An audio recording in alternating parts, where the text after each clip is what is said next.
Hey, what's going on, guys? Welcome back to another Idol Angels guide. Today we are going to be covering up Freyja. I am going to give you some insights and what I have found about this angel.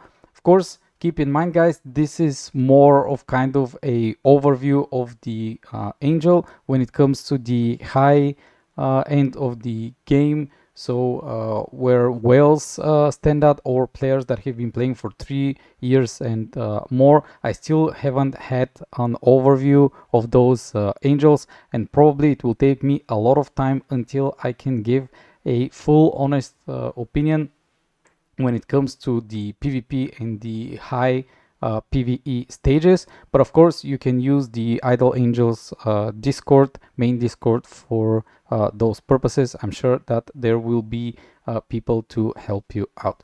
So without further ado, let's get into the video. As on the previous three videos for the DPS Angels, we need to cover up that Freyja is a SSR plus based angel. So in order to be able to level up her to level 400, which is the maximum level currently in the game, you will need to get her SSR plus, which is the red stars, to 5 stars for level 300, and then the UR level to 5 stars if you want to achieve level 400 of this angel. And here on the bottom is the scroll list for which you can do the calculation how many scrolls it will actually cost you in order to fully max this angel, or how many scrolls you have currently, and to see till what point you can push the angel. Next, we are going to talk about the awakening levels, and here for Freyja I have two different slides. Firstly, I am going to cover up if you are starting or playing near anniversary and Christmas event. This is the way I see it. Why I have made two different slides, because as you can see over here, we are going to start with the red stars first. So basically, if you are having anniversary or Christmas event, this means you can summon Freyja red stars, which is the SSR levels. You can summon them with red scrolls, and you want to use your red scrolls for those stars. You don't want to spend blue scrolls on those stars. And then you will continue on the path that is shown over here. First, you're going to acquire the incarnation level with 1 star. Then you are going to acquire the MR level with 1 star. Then we finish the incarnation level. Then we do the UR stages. And after that, we are going to do star by star the MR level. At this point, our angel will be level 400, and you will be able to enjoy the almost full potential of casting, recasting your attacks 3 times. Keep in mind, to fully upgrade Freyja, it will cost you 3,500 scrolls. Now it's kind of on average that it costs that much scrolls, but it does cost a lot of scrolls. So what is the difference, you may ask, between the anniversary and the non-anniversary timings? So basically, if you are not on anniversary event, you will just unlock Freyja, and then you will do the incarnation level and then the MR level, after which you are going to finish the incarnation level, and from there you're going to do the SSR and the UR levels, so you can upgrade to level 400 Freyja.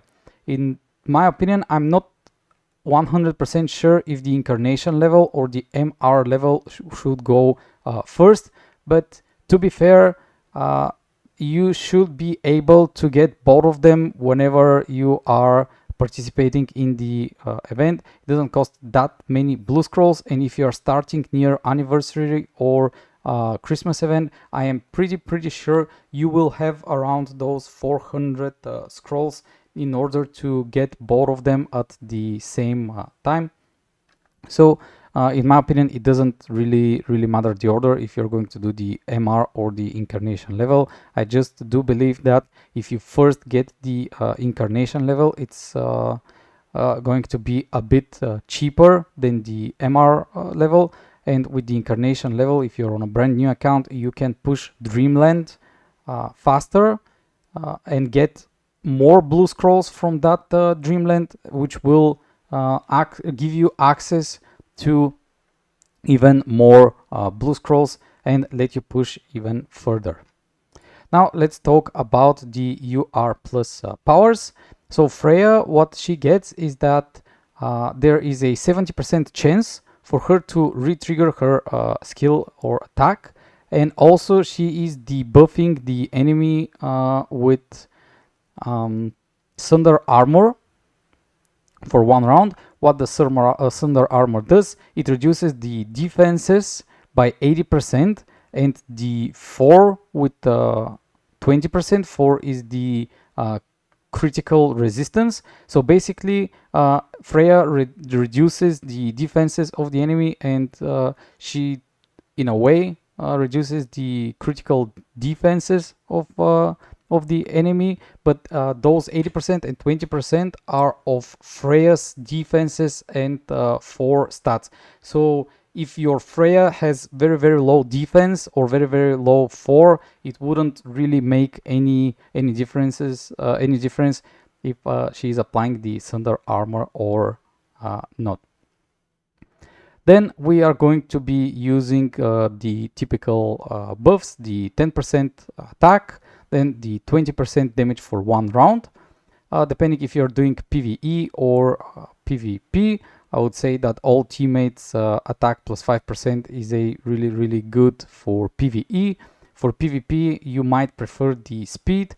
I've been mentioning it a lot of times. Speed is the key stats that can help you out in PvP. Then Souls of Hope, that will increase the attack of your allies, no, of the Freyja by alive members times multiplied by 5. And then the Law of Harmony, where if the HP of the angel, which currently is Freyja, is above 30%, you will receive 50% crit damage. So you will be very strong for PvE, and you will be blasting.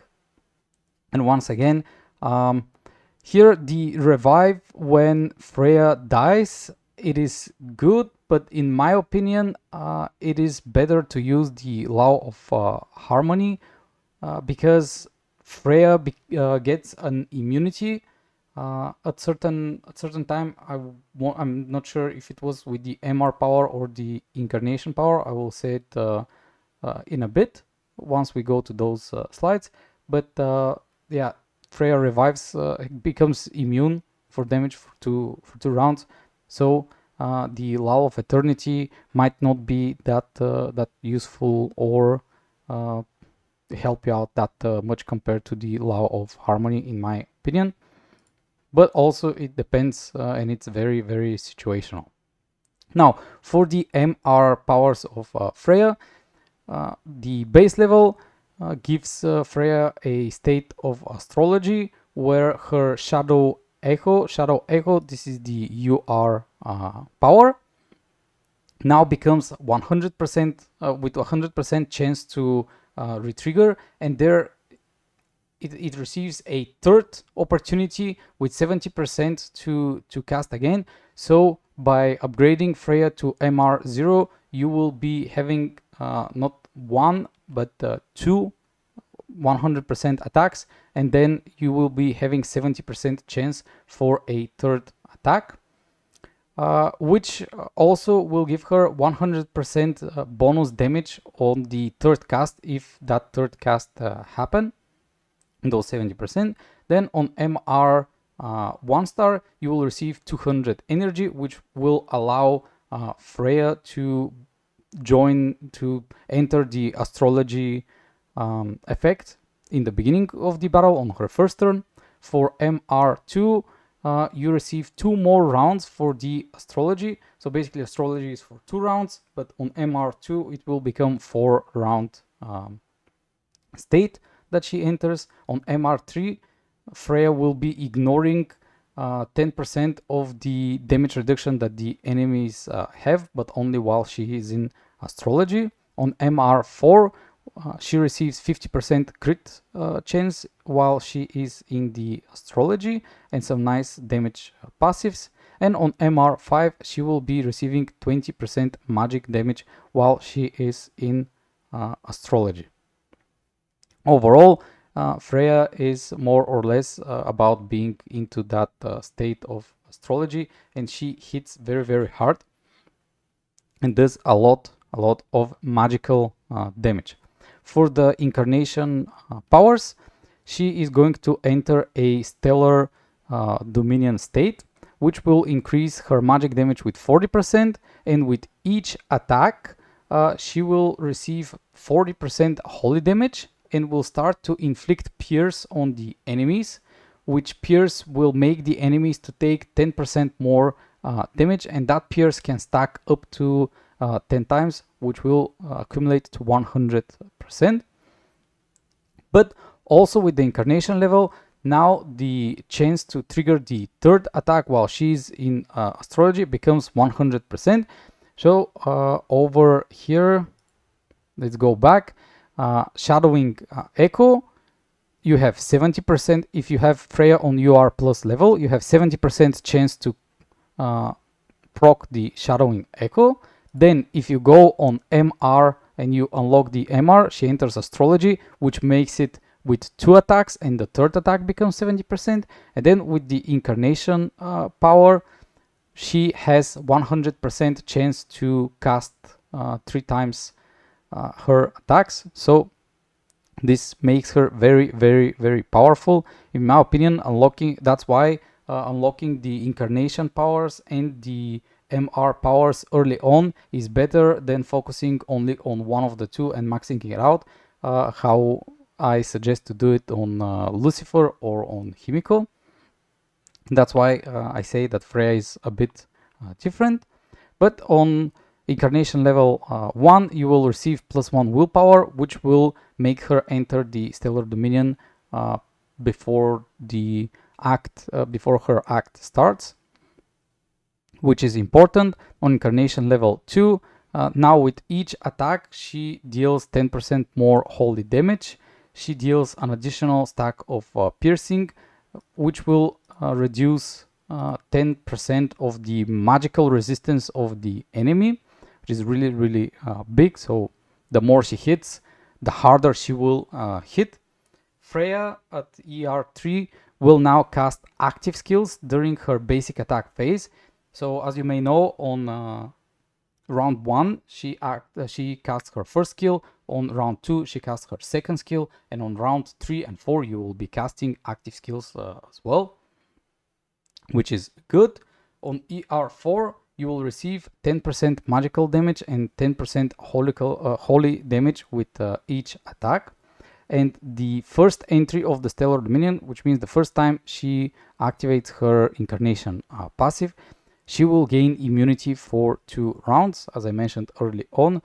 This is a very good opportunity. In PvP it can help you a lot, because this in a way means that early on you don't need to have supports that will shield or heal or protect Freyja.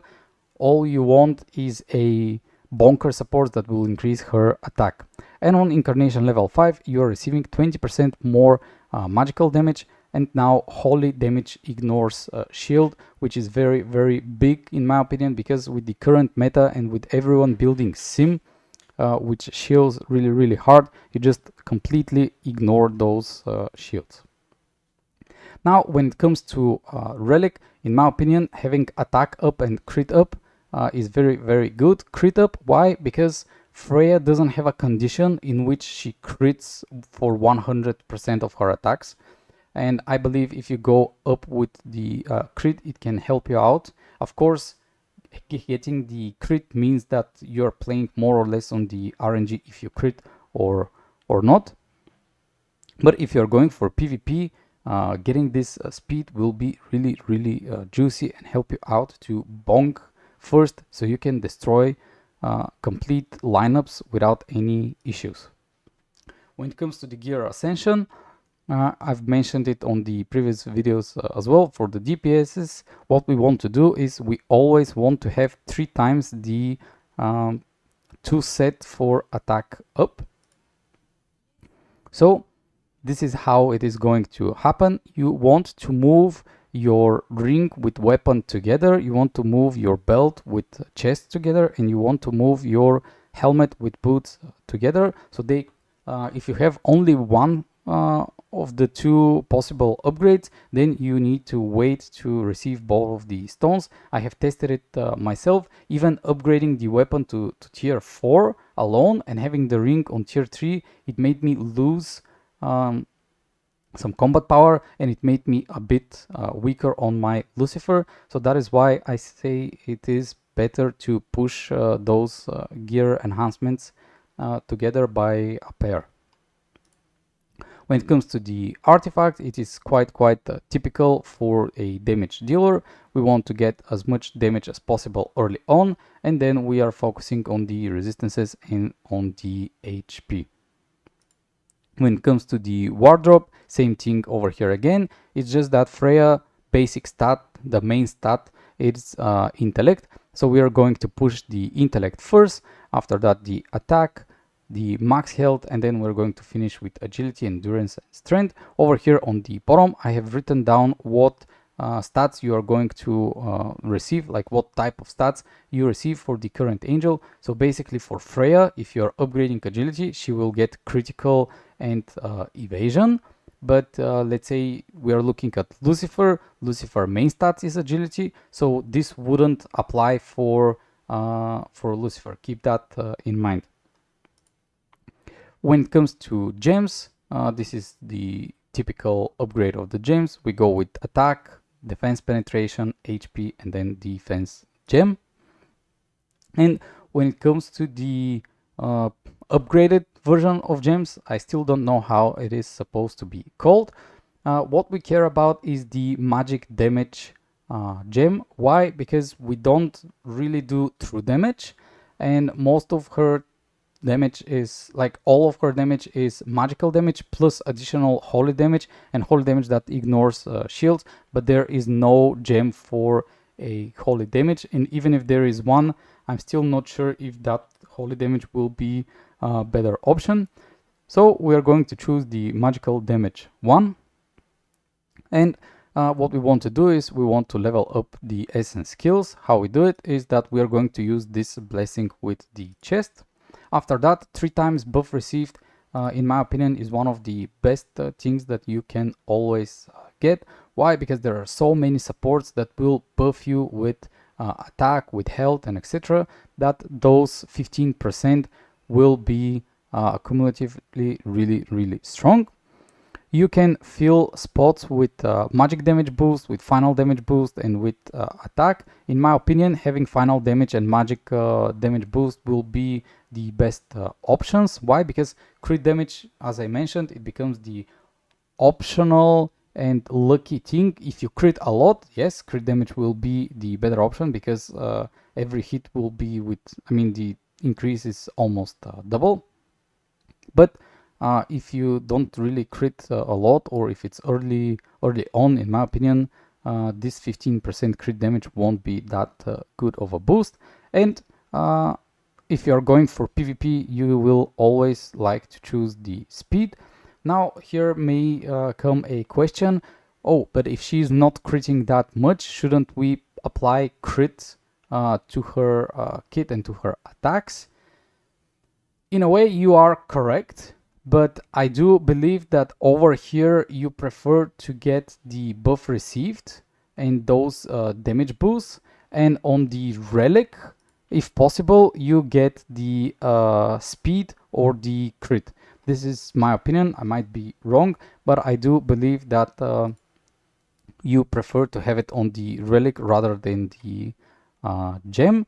But with gems, you need to be really lucky, and let's say you hit a jackpot of three times buff speed, 2 times magical damage boost, 1 times attack, and you have the option to put speed on it. You just slam the speed. You don't really care about the other buffs.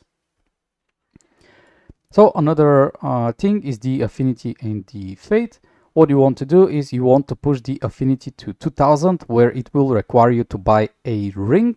Once you buy that ring, you will be able to unlock the fate without having the supported angels on the lineup. You only will need to have those angels unlocked. In my opinion, her fate is quite easy to acquire. I don't think it is that hard to get those angels, especially since all of those angels could be claimed freely when it comes to, I think, Incarnation Reborn event, that you can just freely get an SSR plus angel. And Valkyrie, with time, you are definitely going to have enough points from the shop to acquire her and get this attack up plus 15%.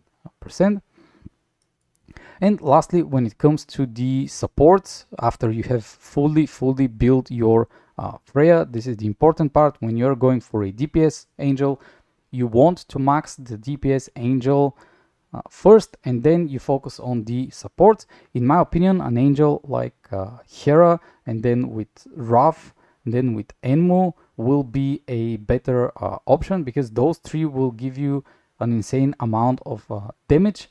And then after that, you can try to focus on the Hela, on Sim, and on Horus, which will give you some kind of defenses.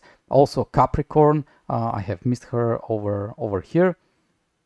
And since anniversary event is coming very soon, Zodiac Rabbit is a must support that you need to summon and to have. And whenever you get her, you just add her to the team. She doesn't require much.